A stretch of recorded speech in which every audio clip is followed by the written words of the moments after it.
மகளே, நீ பிறந்து வளர்ந்த இந்த வீடு இப்போதும் முழுக்க முழுக்க உன்னுடையதாகவே இருக்கிறது.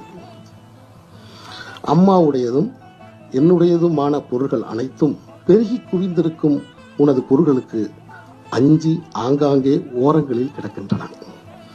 பிந்தைய உனது பருவகால பொருள்களாலும் புத்தகங்களாலும் மட்டுமின்றி முந்தைய உனது பாலியகால விளையாட்டு பொருள்களாலும் நீ இந்த வீட்டை ஆக்கிரமித்திருந்தாய். உனது அத்தனை தோழிகளும் உன் வீடென்றே இதை ஊராருக்கு அடையாளப்படுத்தியுள்ளனர். நீ வீட்டில் வாழ்ந்த காலத்தில், ஐயா இப்ப நான் எங்க வீட்டில் தானே இருக்கேன், சினுங்களாக யாரிடமாவது சொல்வாய். எங்க வீட்டுக்கு வாயே, வாஞ்சையோடு யாரையாவது அழைப்பாய்.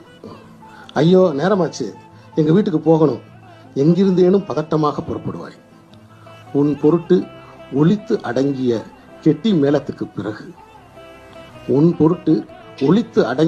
மேளத்துக்கு பிறகு மாமியார் வீட்டிலிருந்து இப்ப எங்க அம்மா வீட்டுக்கு வந்திருக்கேன் என்று யாரிடமோ சொல்லிக் கொண்டிருக்கிறாய், உனக்கென்று ஒரு வீடற்றவளாக.